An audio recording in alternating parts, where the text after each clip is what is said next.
Um ministro dá 48 horas para um ex-presidente escolher entre duas sentenças: confessar e voltar para a cela, ou negar e ver o próprio filho perder o direito de disputar a presidência. Enquanto isso, do outro lado do Atlântico, a Casa Branca prepara uma resposta que pode incluir novas sanções contra autoridades brasileiras. Essa é a fotografia do momento que o Brasil atravessa agora. E para entender como se chegou até aqui, é preciso voltar alguns passos. Tudo começou no último sábado, quando o partido do ex-presidente Jair Bolsonaro realizou sua convenção nacional e oficializou a candidatura de Flávio Bolsonaro à presidência da República. Houve vídeo da esposa do ex-presidente. Houve um vídeo gerado por inteligência artificial simulando a voz e a imagem do próprio Jair Bolsonaro. Houve a presença do presidente argentino Javier Milei. Críticas duras ao Supremo Tribunal Federal e ao atual governo. Só uma peça ainda faltava: o nome do vice. Mas foi justamente aquele vídeo de inteligência artificial de apenas 45 segundos que detonou uma crise que hoje ameaça engolir a candidatura inteira. O ministro Alexandre de Moraes, que deixou a presidência do Tribunal Superior Eleitoral, mas continua no centro de todas as decisões que afetam a campanha bolsonarista, determinou que a defesa esclarecesse em até 48 horas se Jair Bolsonaro autorizou o uso de sua própria imagem e voz naquele vídeo. Parece uma pergunta simples, não é? Jair Bolsonaro está em prisão domiciliar, proibido de falar com dirigentes partidários, proibido de usar redes sociais, proibido de conceder entrevistas, proibido até de escrever cartas ao público.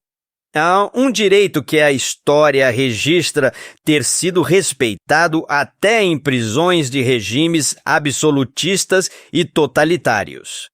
Como alguém nessas condições poderia ter autorizado formalmente qualquer coisa? E mais, qualquer resposta que ele desse poderia se voltar contra ele. Se disser que autorizou, estaria confessando ter violado as regras da prisão domiciliar, e o caminho de volta para uma penitenciária de regime fechado se abriria imediatamente.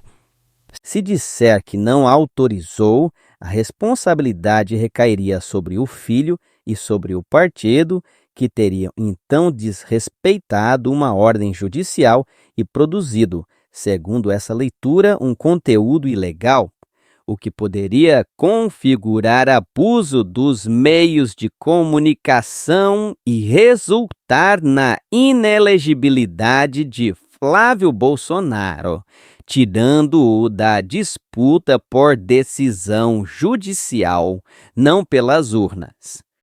É essa armadilha jurídica que tem provocado o maior desconforto entre advogados e analistas. Alguns lembram que existe, desde o século XVII, um princípio consolidado no direito ocidental, segundo o qual ninguém é obrigado a produzir prova contra si mesmo. Um alicerce que atravessou séculos de jurisprudência e que, segundo críticos da decisão, estaria sendo ignorado. Outros apontam que as resoluções do próprio Tribunal Superior Eleitoral sobre propaganda eleitoral já disciplinam o uso de inteligência artificial. Ele é permitido, inclusive simulando voz e imagem de candidatos ou figuras públicas, desde que fique proibido apenas nos 3 dias anteriores e no dia seguinte à eleição. E desde que a campanha avise que o conteúdo foi feito com essa tecnologia e não divulgue informação falsa ou descontextualizada capaz de desequilibrar o pleito. O vídeo em questão abre justamente avisando que se trata de uma simulação. Ainda assim, a ação corre e outro ministro do Tribunal Eleitoral deveria decidir de forma independente se houve crime na divulgação daquele conteúdo. Mas a manifestação de Alexandre de Moraes chegou antes, no que muitos descrevem como uma tentativa de antecipar e condicionar o resultado daquele julgamento. E essa não seria a primeira tentativa de tirar Flávio Bolsonaro do caminho. Analistas descrevem 3 movimentos distintos, 3 ondas sucessivas de tentativas de substituição dentro do próprio campo político que hoje concorre com Flávio. A primeira onda apostou no governador Romeu Zema como alternativa de uma direita mais palatável ao mercado financeiro e à grande imprensa. A segunda onda apostou no ativista Renan Santos. E agora, a terceira onda mira o governador Ronaldo Caiado. Mas há um detalhe incômodo nessa aposta. Pesquisas de institutos como o BTG e o Datafolha mostram consistentemente que o nome ligado a Bolsonaro mantém algo entre 32% e 35% das intenções de voto no primeiro turno. Um patamar que nenhum desses outros nomes conseguiu sequer se aproximar. Enquanto a batalha jurídica e política se acirra dentro do Brasil, a tensão diplomática com os Estados Unidos também escala. E rápido, o governo brasileiro negou vistos a 2 funcionários do Departamento de Estado americano sob a justificativa de que a viagem deles tinha como objetivo questionar a credibilidade do sistema eleitoral do país. A Casa Branca já reagiu oficialmente, estendendo a chamada Emergência Nacional sobre o Brasil, um instrumento que classifica a censura e as prisões promovidas pela Suprema Corte Brasileira contra pessoas que exercem liberdade de expressão como uma ameaça incomum e extraordinária à segurança nacional, à política externa e à economia dos Estados Unidos.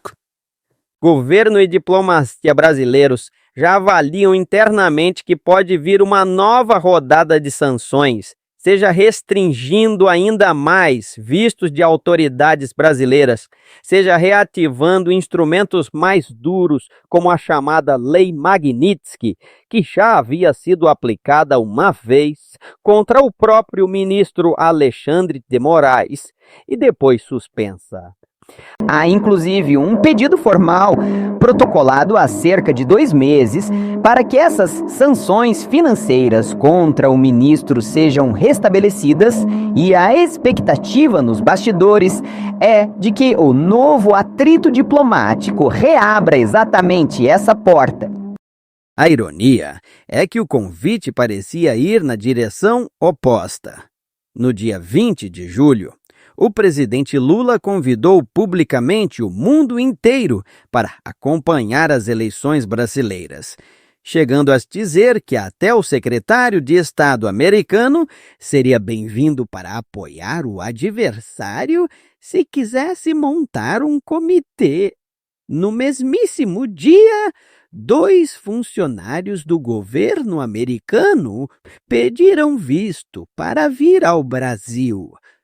O Itamaraty, desconfiado de que se tratasse de uma ação coordenada para colocar as urnas eletrônicas sob suspeita outra vez, negou a entrada. 5 dias depois, o discurso mudou de tom. O presidente afirmou que não queria ninguém de fora metendo o dedo nas eleições brasileiras. O convite mundial durou, na prática, menos de uma semana. No meio desse turbilhão diplomático e jurídico, outra frente promete ainda mais barulho: um áudio.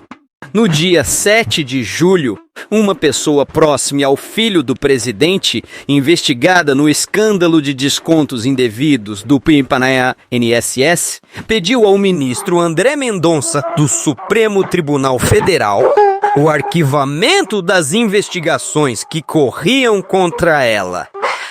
Passou quase despercebido até o dia 21 de julho, quando veio à tona que essa mesma pessoa recorreu de novo ao tribunal, agora alegando temer o suposto vazamento de áudios de conversas. Áudios que, segundo relatos, já estariam em posse de gente ligada à campanha de Flávio Bolsonaro. 2 dias depois, em 23 de julho, o ministro Mendonça determinou que fosse informado sobre qualquer mudança na equipe responsável pelo caso, depois que a Polícia Federal trocou o coordenador da investigação. O receio, para quem acompanha de perto, é claro: se esse áudio realmente existir e vazar, pode comprometer não apenas a candidatura, mas a própria biografia política do presidente. Enquanto isso, o Partido dos Trabalhadores segue adiando a própria convenção, marcada apenas para o dia 2 de agosto, quase no fim do calendário eleitoral, sem que se saiba ainda com certeza se o presidente Lula vai mesmo disputar a reeleição ou indicar um substituto. Do outro lado, o partido de Flávio Bolsonaro ainda negocia o nome do vice, com o prazo final se aproximando junto da convenção do partido aliado, marcada para o dia 4 de agosto. Há também uma dimensão humana nessa disputa que raramente aparece nos noticiários. Advogados de defesa relatam o caso de uma única família inteira, que soma 8 presos políticos ligados aos atos de 8 de janeiro. 4 irmãs, os 3 maridos delas e um filho, todos detidos por terem ido a Brasília participar de uma manifestação. 8 pessoas de um mesmo núcleo familiar atrás das grades por causa de um mesmo dia. É o tipo de história que, para quem tem família grande e sabe o que é ver um parente preso injustamente, pesa de um jeito diferente e que levanta a pergunta inevitável sobre até onde vai a linha entre responsabilizar quem cometeu o crime e punir coletivamente quem apenas estava lá. A tensão pessoal entre os líderes também azedou. Durante a convenção de um partido aliado do governo, realizada em Brasília no dia 20 de julho, o presidente Lula voltou a associar a ideia de traição a enforcamento, repetindo uma fala que já havia usado antes. A defesa de Flávio Bolsonaro protocolou uma petição pedindo que esse novo episódio fosse incluído numa notícia-crime já aberta contra o presidente, argumentando que o discurso normaliza a violência simbólica contra adversários políticos.